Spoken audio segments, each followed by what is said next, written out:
Welcome to the Rise interview, 60 minutes of multifaceted discussions where we speak to the newsmakers as well as ordinary people doing extraordinary things. And we feature the voices at the heart of the stories. I am Christian Ogodo. Thanks for joining us. Coming up in the next hour, Nigerians in the northeast, a region that suffered a decade-long insurgence, are not taking the news of troops withdrawal lightly.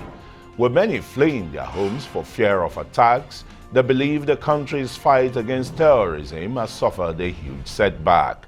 The withdrawal of over 1,000 Chadian troops across its common border with Nigeria comes less than a week after the federal government announced the gradual withdrawal of military operations in some volatile spots in the country.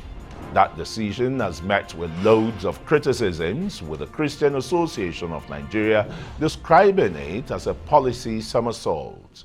Many have argued that the withdrawal of the Chadian troops could be a veiled retaliation on Nigeria's decision to partially close its land borders against neighboring countries.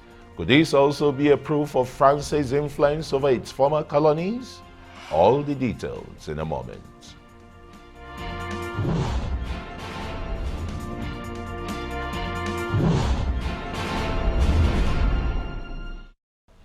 So, there have been renewed attacks in parts of the northeast, coming days after the withdrawal of Chadian troops from the region, and also a gradual withdrawal of Nigerian troops from troubled spots as announced in Borno State. Many people were left stranded on Sunday after suspected Boko Haram insurgents launched attacks on communities along the Damaturu-Maiduguri road. Residents have since fled Gajigana to Maiduguri, the Borno State capital, for fear of attacks by terrorists. Now, it seems as though there have been increased attacks since the announcement of a gradual withdrawal of troops, with exchange of fire between the army and insurgents in Konduga, Borno State. There are also attacks by insurgents on Michika, a town in Adamawa State, last week. It's not yet, nobody should even think about it in the next 5 years. One, they have not laid a groundwork for the withdrawal of the military. The groundwork is that the fight against terrorism must be reduced to the barest minimum, maybe 20%. These are the time that the federal government to look into the matter to solve all the insurgency that we are facing in the northeast. Because when the federal government will draw this army, because we will not even get an opportunity to work, to go to the farms, to our schools and our shops in the state. So we are not going to tolerate this thing, because it's not yet to withdraw them in this time around. If they withdraw the army, I will not go back to my village, because the issue of security is not 100%. When they withdraw army, I don't think I will still going back. I cannot go back because there are no insecurity. Without army, there is no security guarantee. With them, sometimes they are using to attack them. Meanwhile, the Nigeria police says it is ready to fill the vacuum that will be created by the withdrawal of the military from internal security operations in volatile states. According to a sister publications, the This Day newspaper, the police says as the lead agency in internal security operations, they are working on the steps to take on the deployment of personnel to such states. First Public Relations Officer Frank Umba, a deputy commissioner of police, said when the details of the withdrawal plan is worked out, the police will provide internal security so that criminals will not take advantage of the transition process to cause a spike in crime.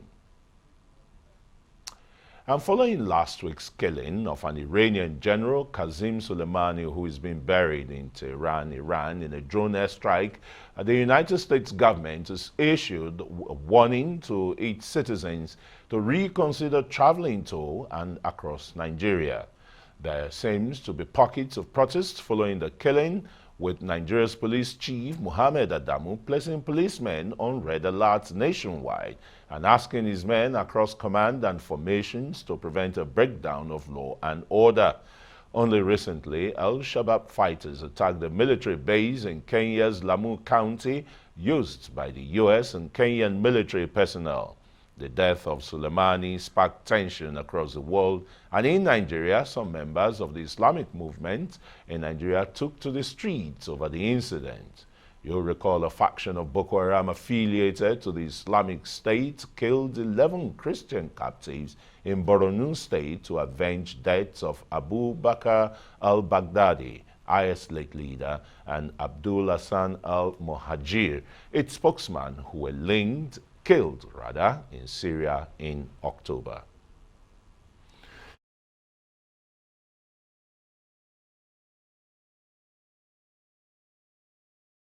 And to take a look at these developments, I have now been joined by Patrick Akpambo, a security expert and President Security Watch Africa Initiatives.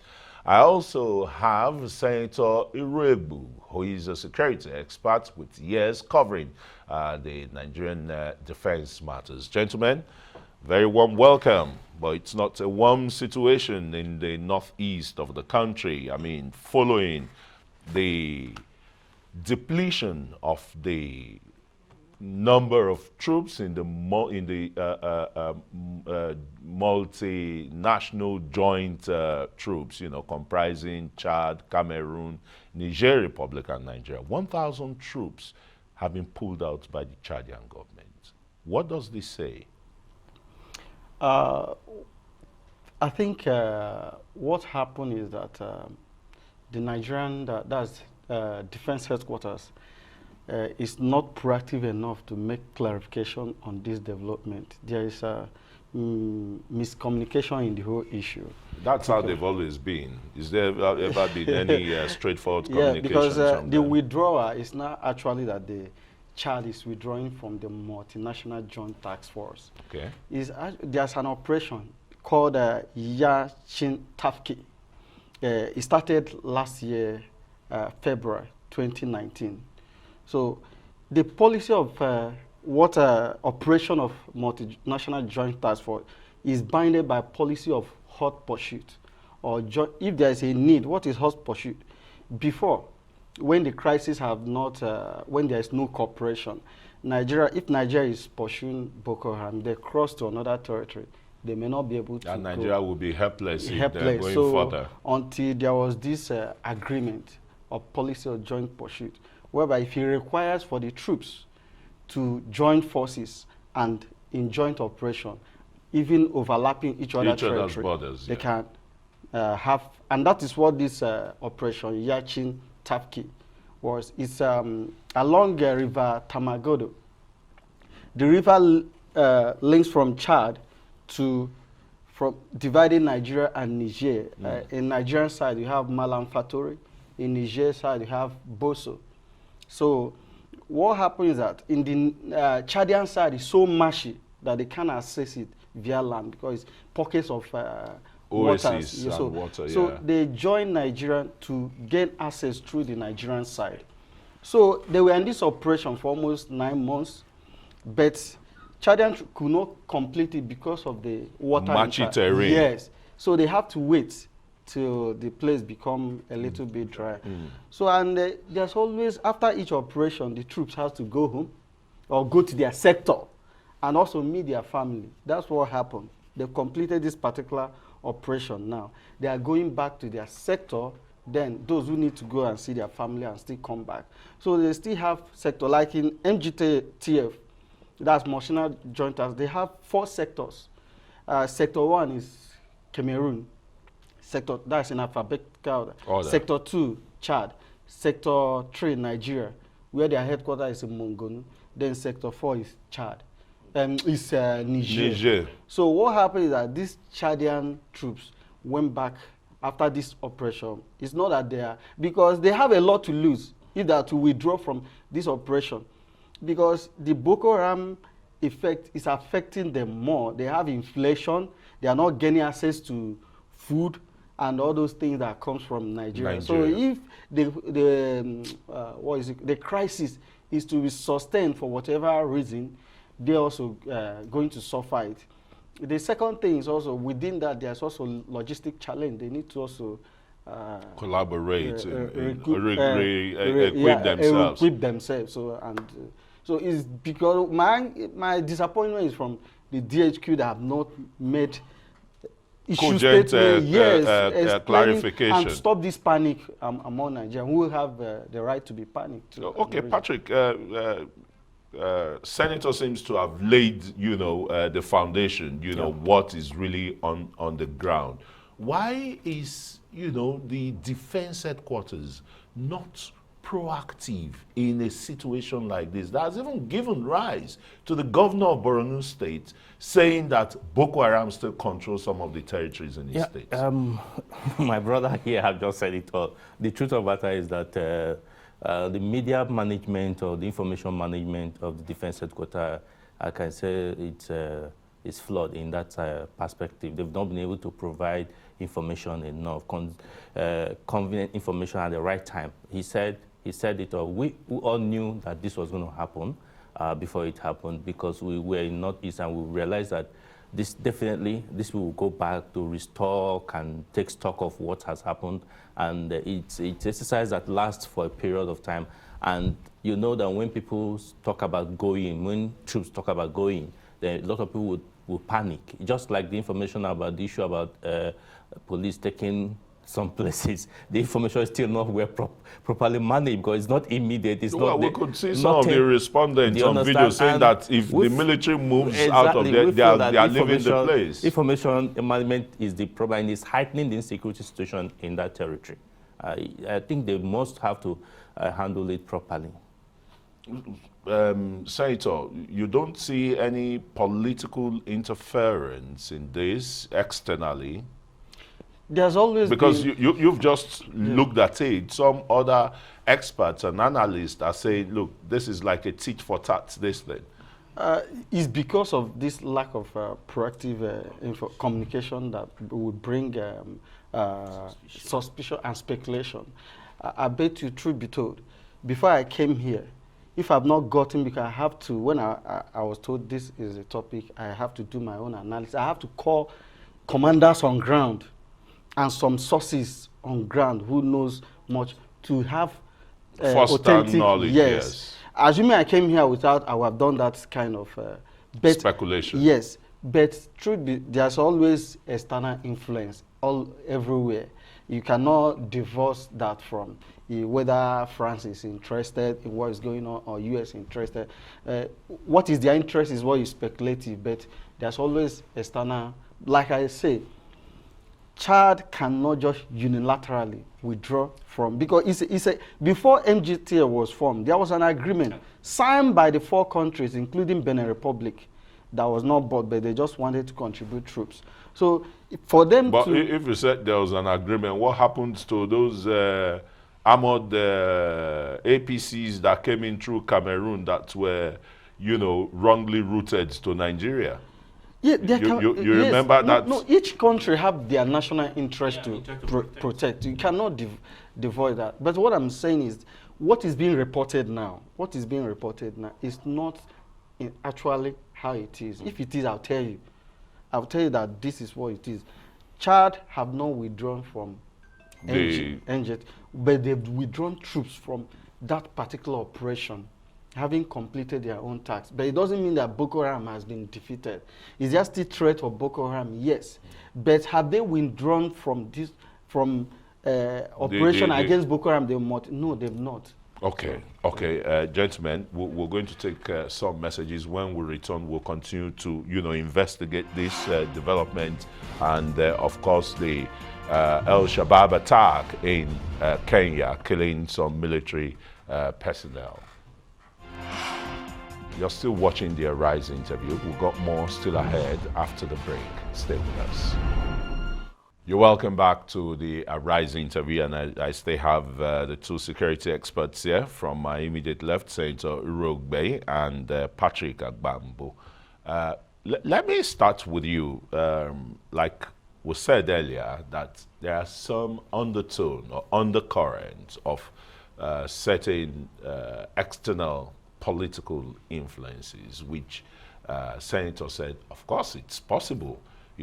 When you look at the development from the closure of Nigeria's borders, how hostile those neighbors are becoming or have become, and you look at the hijack of the Echo by France and its former colonies to kowtow their own decision of, then you will not take away the fact that, yes, there are external influences here to maybe weaken the Nigerian resolve to fighting the Boko Haram terrorists on the one hand and the ISWAP on the other hand, all within the same borders. Yeah, definitely. In issues like this, there are always international interests. There are a lot, we can't rule that out. Before the agreement of these countries to even come together in the multinational joint task force, the Nigerian government had to do diplomatic shuttles to try to convince them on the need, even though they knew that it's affecting them, just like Senator did say, it was affecting them directly also, but they needed... Because there was food shortage exactly, to the people. And they had to, first of all, before agreeing with the Nigerian proposition, they had to go back to their master, which is the France, yeah. to be able to get that, because France controls most of both their foreign policy, their economy, and a lot of things, even politics. So they needed to, and a lot of things have point towards issue of France involvement in this already.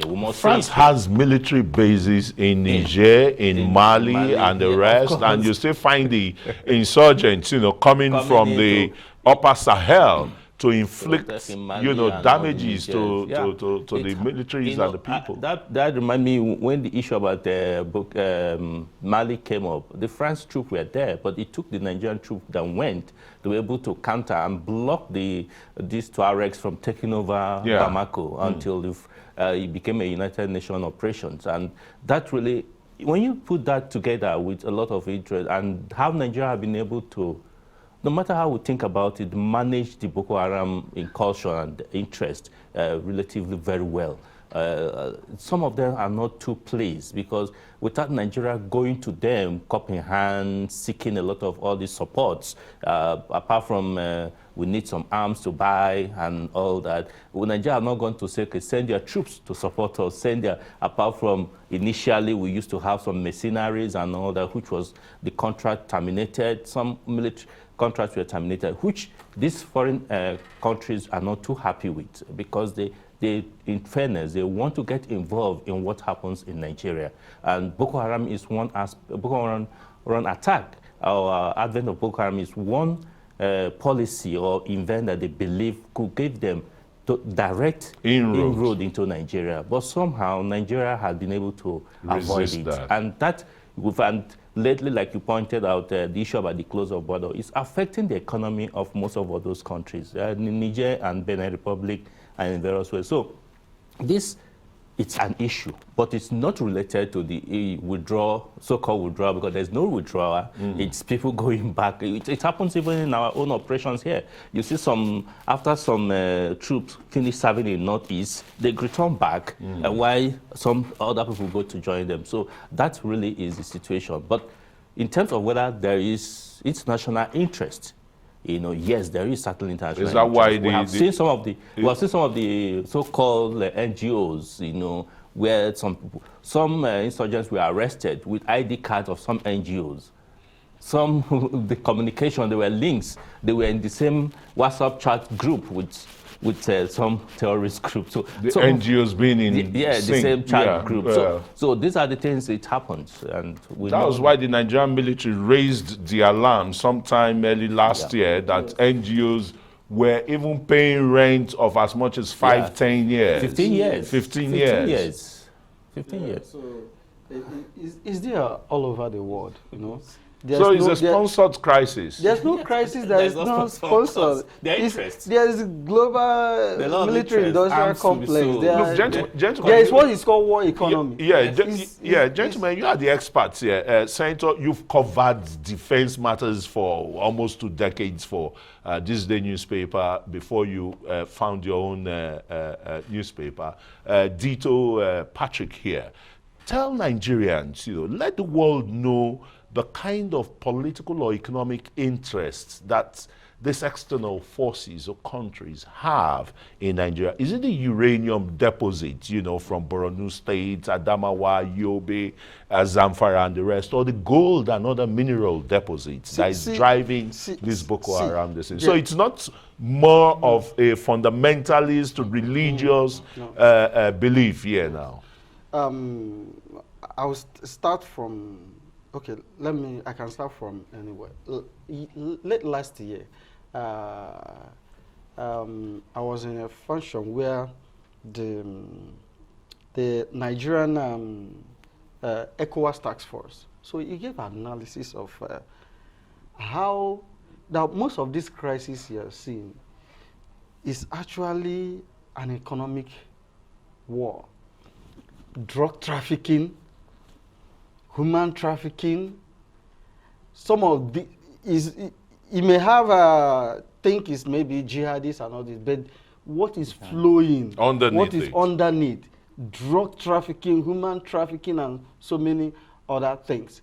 Then, like you mentioned, that belt is an uranium deposit, big, one of the largest or the largest in the world. Yeah. So there is superpowers power play within that area, and that's why you see U.S. now establish their drone base. But they say they are reviewing. Forget it. Even if they review, there is something publicly. There's something. Then China is coming in. Then Russia, after Chad, the Central African Republic, where Russia is establishing foothold in that place. France in Mali.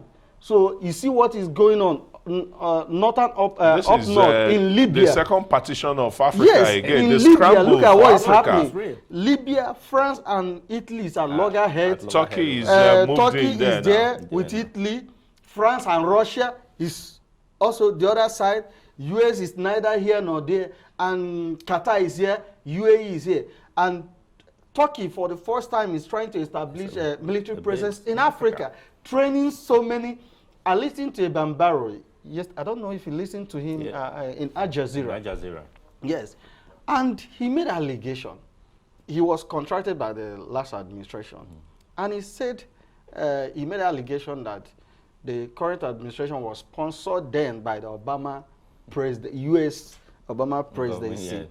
That because of interest by a foreign country to scuttle the fight against Boko Haram. And the guy asked him point blank, which country? He said US.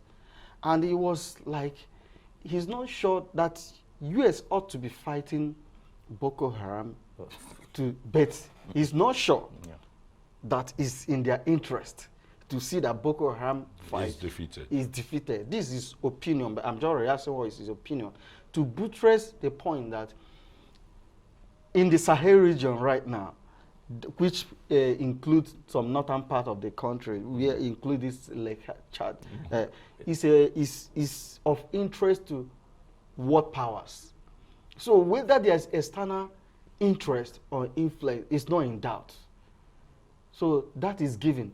But it's how does Nigeria react to it, make sure that our national interest is also preserved, is where we should be debating. This thing in even prolonging this war is that Nigeria for a long time was denied weapons, whether in the open market or the black market, because who controls the open market still controls the black market and the rest. And Tucano is not going to arrive maybe until the end of this year. I'm just thinking of the air power between this multinational joint task force is almost nil except for Nigeria's own few jets. Yeah, you're right. It's Nigeria. It's in the multinational joint task force. It's actually Nigeria that is the contributor and even the financier, because that is one of the issues that had to be tackled when Nigeria was trying to buy them in. The issue about funding was raised, and the Nigerian government said, listen, we will provide majority of the fund, if not all the fund, because we want to protect our citizens, and that is what. So, and in terms of the air power, it's only what we have in Nigeria that is because the Nigerian government or the Nigerian military or the Chadian military cannot take up any arm without the approval of the French government. They can't go into any military operations. It's as bad as that without the French operation. And so that really, Nigeria cannot be waiting until that is done. So today, our efforts is saddled with our responsibility to be able to respond. And that is why the Nigerian Army is also talking about opening their own Nigerian Army Aviation up there in Bama area so that it can be able to help to respond to situations in that area. But there's no aircraft. So we hope that the Tucano will arrive by the end of the year. If it's totally nothing changes it, because any change in any policy, because now the world at the verge with the killing of Osman, there's going to be a lot of Nigerian interest. America will be waiting to know what interest Nigerian government will take to know what to do. And funny enough, the French air base, main air base, is in Chad. Yeah, it's in Chad, yes, so yes. And they have a drone base too, you know, besides that. And this war around that Chad fringes on Nigeria's border is deliberately prolonged, promoting even ISWAP and the rest. That's the same ISWAP that was driven away from Syria, Iraq, and some other countries. I know. Yes, but actually, irrespective of whether external influence is there, which is a topic on its own, insurgents all over the world is always difficult or difficult to contain. It's not easily stopped. It takes time. But what fuels it is all these things we are mentioning. It takes time. No problem, gentlemen. We'll come back. When we return after the commercial break, we'll be looking at the consequences or the snowball effect of the killing of General Qasem Soleimani, who is being buried today. You're still watching the Arise interview with me, Christian Oglo. We're going on a short break. When we return, we've got more for you. Stay with us.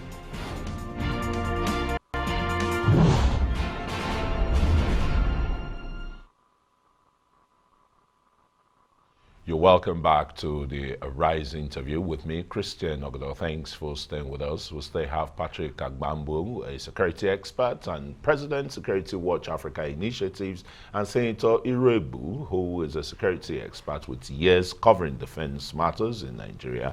And of course, let me not forget that you're a journalist too. All right, gentlemen, let's look at internal security.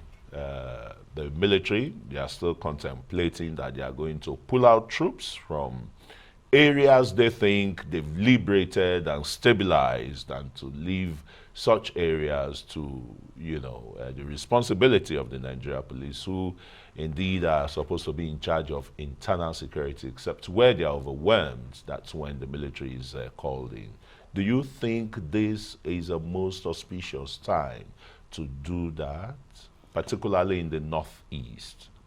There have been outcry that the military is overstretched, and most times they are getting themselves involved in issues that ordinarily is police stuff to carry out.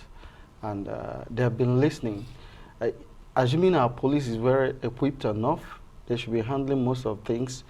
In a situation where the military is deployed in almost 36 states in the country is not palatable, because assuming that we have external invasion, do we have enough troops, enough personnel, military personnel to really do their number one job? It's obvious that the personnel is most inadequate, 300 and something standing army. Yeah, so it's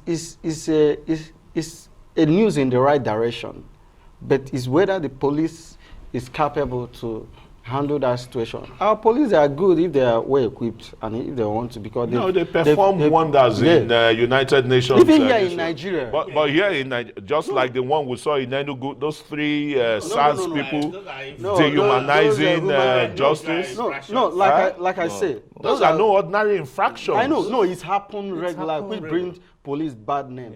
In human rights violation, is something not palatable to. But I say when police want to work and are equipped, you see result. With even limited resources, they do fantastic job. But Are they ready? Yeah, are they ready? Are they ready for but these they are saying operations? now that they are ready.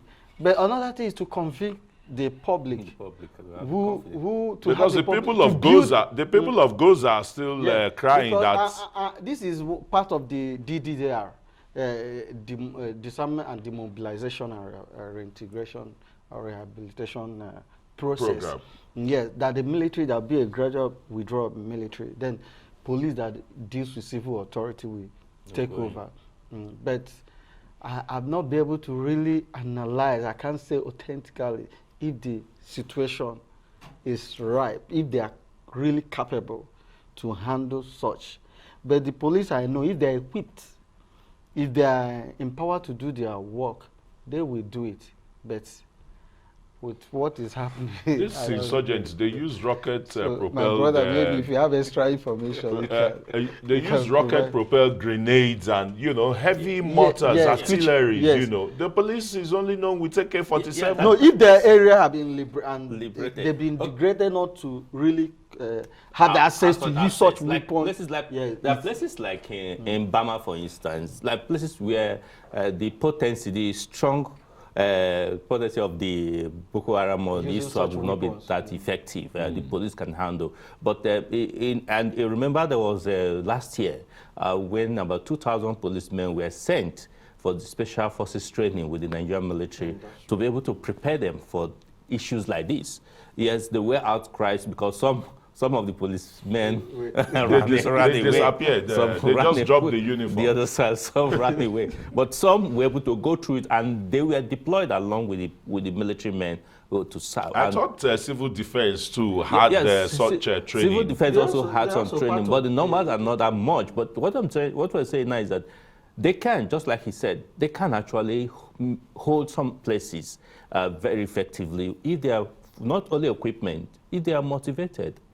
As we speak, the average policeman feel not motivated enough to face such issues. They will still be saying that the military are better taken care of than them. So why would they go and face those issues? They still have these sentiments. But I believe that a situation whereby a policeman will have to desert a whole community, it will go miles, it won't find any police personnel. It's not so good for our internal security. And that is why, maybe that was what informed that it's just a thought. But so some people, they think the doomsday have arrived. And it's just a thought, and it may not actually happen because it has been said before. So we hope that if it to be implemented, there must be proper training, there must be equipment. We have capable police officers internally that can handle it. Somebody was just telling me, yes, I think he believes that Nigeria police can handle because the response during the Pape that would have been Pape robbery, the aborted Pape robbery, and it was spontaneous. It was spontaneous, and they were staff of the banks that were in there held hostage by these criminals. But the way police were able to take these people arrested showed that they can actually do very well, and that they can do. And I believe that they can, but there are steps that needs to be taken. It's not now. And another thing, I want to add something to, it doesn't, like you say, a situation where a whole community or town will be deserted by police, there's no police presence. It's not acceptable. And it also doesn't mean that if police are deployed, it's just like in Abuja here, police is doing their normal. It doesn't mean that there is absence of military. So it doesn't mean that the military will completely, just that police will take the lead. If there's any situation that requires military intervention, they'll be rapidly redeployed, drafted. I think that's the arrangement they're going to do. So I think there just need to be like the kind of reassurance the Chief of Army Staff gave the people of Gaza by going to climb the hill where they said Boko Haram people there. Very, very reassuring, and the people at least have a sense of belonging, have a sense of safety and the rest. Now again, the Inspector General of Police has put officers and men of the force on red alert. Why? Because of the intelligence they are getting over the killing of General Kazim Soleimani, who has just been buried in Tehran, that some elements may be planning some, violent protest or retaliation, like we saw in the Lake Chad area where ISWAP beheaded 11 Nigerian Christians. Do you foresee such a situation? Yeah, I think they are being proactive this time around by reasons because if you check, Nigeria have Shiite population who are very, very, very much connected or sympathetic to Iran and well, whatever that is going on there. And when you hear Iran threatening, vowing that they will retaliate against America, I don't think they mean on kind of face-to-face military confrontation. It's possible, but it's a complete mismatch. But they have other areas they can bleed. They have cells. Cells and global network. They can. So, and that's what any country that have shared or presence of someone. It doesn't mean that if you share that you will, but there's a possibility that some people, some groups that are sympathetic to the cause, and there's some sleeper cells you don't know may be activated with this, and that's why there's alert all over the world, and especially those areas that you have the presence of this, some of this group or possibility of it. So their alert is not out of place. It's well placed. It's timely. It's proactive. But whether they are doing something about it or just one is another thing, of which I think they should do and ensure that we are not caught unawares. Well, we're not caught unawares. There are interests here anyway. When you talk of the Shiites, you say have the Sunnis too in Nigeria, and I mean their population is much more than the rest. Well, yeah, I know, like you said, they are doing something because before I came in here, I spoke with some police commanders, some police commissioners, and they said they have gotten the instruction from the IGP. They are giving close markings, close areas where they suspect that issues could happen, and that I'm sure FCT here, Kaduna, all those areas, even Edo states in most of those areas. So they're all at alert to be able to do so. Even the military, Nigerian military, also at alert because over there in the northeast also there are interests. So it has to be protected. And well, most times it's more of intelligence gathering and the rest. But this one, are we going to see show of force, you know, because of this situation? It's not a situation that is going to elapse in 24, 48, 72 hours. So.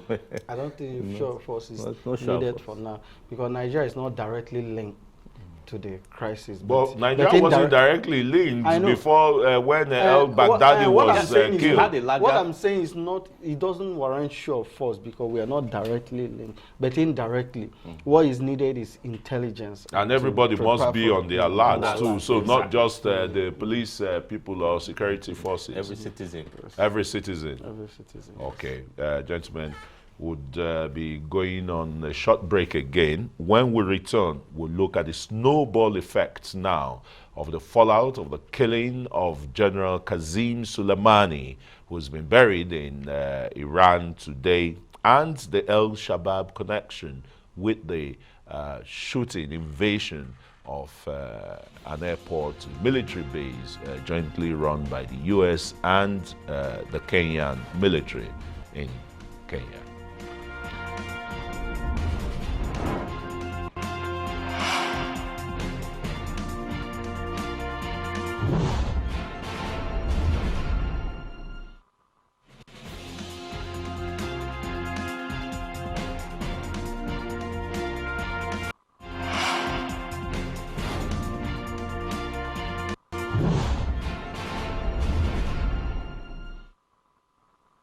You're welcome back to the Arise interview with me, Christian Ogdo. Thanks for staying with us. And following last week's killing of an Iranian general, Qasem Soleimani, in a drone airstrike, he's been buried today in Tehran. The United States government has issued warning to its citizens to reconsider traveling to and across Nigeria. You can see live pictures from Tehran, the Iranian capital of mourners and protesters there. The General Qasem Soleimani has just been buried just a couple of minutes ago, and demonstrators thousands and thousands, hundreds of thousands of them turned out, including Iranian leaders, the president, as well as the spiritual leader were all out there. I still have the gentlemen here, Patrick Agbambo and Senator Irogbe, to continue this dialogue. And we just less than 24 hours ago, we saw how Al-Shabaab, you know, one of the several cells that we talked about that can easily be activated, was activated and attacked a joint military base in Kenya used by the US and the Kenyan government. What does that presupposes? It presupposes that the consequences of this confrontation, in as much as Al-Shabaab, I'm not sure, is linked with Iran. It's not linked with Iran. It's more of a Sunni linked with Al-Qaeda, which though is a global, it sees Islam as one, is fighting for global Islam. It means that if there's lapse in concentration by US, because it may be that their concentration is on Iran and their process and possibility of attack, and these other groups may use this as an opportunity to also strike and announce their presence. I think that's what Al-Shabaab, because it was unthinkable that they could manage to break into US base in Kenya. The thinking before is that they've destroying 6 aircraft. Destroying 6 aircraft. It's a huge and surprising. What you can compare it is when Boko Haram entered our Air Force in Maiduguri and destroyed our aircraft. So it's a huge kind of achievement. And having been that, it was thought before that Al-Shabaab had been substantially degraded. So it's a surprising attack. Like I told you, there's a global alert now on what is going on in Iran and possibility of attack. And I think most where people are looking at, that is Iranian process, and which Al-Shabaab is not part of. Al-Shabaab is linked with Al-Qaeda. So, and it can create a loophole for other jihadist groups to also strike. And this is what happened. And of course, we've seen a hit in Kenya. Other parts of Africa are not, left out. That's why the Inspector General of Police in Nigeria has put his personnel on red alert. Yeah, and maybe, it's like I would say that the Chief of Army Staff must have been foresaw what was going to be now having what they call super camp now, consolidating most of the military presence in the northeast to particular places instead of the usual scattered areas where they were in the initial. Or else, I would have said that easily they could have attacked immediately now some of our military locations in the northeast. But now it will be a little bit difficult for them because of the concentration. But I think the Nigerian military and the Nigerian forces must be very also at alert, because never can tell. The Sunni and the Shiite issue, they may have a common front now to be able to just to make a statement that you can't just do it and go freely that way. So we must be, Nigeria particularly now, and other African countries must, even countries where you never expected. I talked earlier with some of our friends in South Africa. It said South Africa has been quite peaceful. There's no terrorist attack, but they say they have also placed their armed forces at alert also, because you never can tell where most of these sleeping cells could be, and anything can happen. And where they could just come from to hit at any time, you know. Like we see what ISWAP is doing, Islamic State of West African province and the rest, and they're getting stronger and stronger. He said it earlier, and what position we have also said is it insurgency and terrorism is not what you can say. It's not like a 100-meter dash. You can only reduce their potential at a point while you are trying to say, okay, we have achieved this mile. Then they're also recouping, they are creating more alliance, more groups, more team to be able to get stronger, and all because they want to make statements. So that is part of the issue, what they are doing, to draw more attention that they are still potent, they can still bite. And so it keeps everybody in check and making sure that you're up to date. Don't relax. It won't say you defeated Boko Haram, no, because they can. Yeah, Boko Haram may not be there as it used to be before. They have changed names severally and all that just to create some symbol of existence, but they still have the potential to attack communities and create problems. Nobody's asking again, Senator, if Shekarau is still alive. No, but why, or nobody knows whether he's alive or he's not. Because why people were, because it's a symbol. It's a symbol. It's But just now, it's just a but somebody. now the crisis itself is something Larger that, than them now. is something that is, even if whether Shaka is there or not, as long as people are being kidnapped, people are being executed, there is attack here and there, people will still feel concerned. So whether Shaka or not, just that there's that feeling that the man behind should be brought to justice, just like what is it, al-Baghdadi. Al-Baghdadi. So that's what people feel, that the arrowhead should be brought to justice. Like openly, I like maybe openly, like you would say, because yes, it could have been openly, killed quietly yes, and nobody knows. The U.S.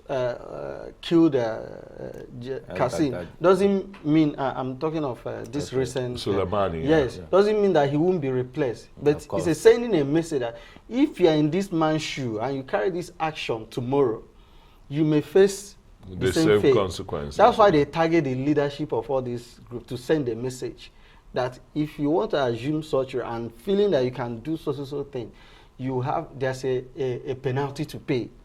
So it doesn't mean that it will stop the group or kill the ideology. No. Okay, not killing the ideology. Let's just quickly go back to, the military saying it's going to pull out from troubled areas. We know that that's mostly in territories recovered where peace has, been restored and the rest. Do you think the south and the southwest, the military there should be pulled out? Because what we have mostly in the south and southeast is majorly kidnappings. Crime-related issues. Yeah, crime-related issues. Which police should be able to handle. Yes. That's what people have been complaining about, so much military presence, even though it has in the Niger Delta. Even though it has, the Navy can take care of that too, which they've been doing. They can, and I wish the structure of the state is actually stronger. It will help a lot, because the long stay of military operation is not always normal for society. Yeah. So the way military is because the whole society becomes militarized. Yeah. So that's what we're seeing, and that's what people are crying. So it doesn't mean that we don't create a situation where we always depend on the military. So that's why if police can be equipped to do their job, then military can once in a while call to support and go back to it. Will help. So right now, like you say, it can be in the south, it can be reduced, southeast, south. Military presence can be reduced, but they are still needed in some areas, like the creek areas. So that the weary bodies of our forces from the northeast can be brought back and replaced easily. Yes. And that would help to invigorate them and the rest and the fight. You can see that maybe the long stay of the military, most of all these things, handling some of these crimes that should ordinarily be handled by police, had made some Nigerians to feel that without the military, there can't be any peace in anywhere. Even when it's civil issues, people want to resort to the military to come to resolve it. Husband and wife having issues, they want to call military instead of reporting to the police or resolving it within themselves. So it's still an issue. You get as much cry. If some of those areas, we withdraw them also, people will cry also. All right, gentlemen, very warm appreciation indeed for coming to shed light on, those areas of securities that most of us aren't aware of. Senator Irogbe, security analyst and still a journalist. And Patrick Akpambo, a journalist also and a security expert. Very warm appreciation. Thank you. Well, that's it for this edition of the Rise interview. Do remember to join us tomorrow. And from me and the entire team here in Abuja, goodbye and thanks for watching.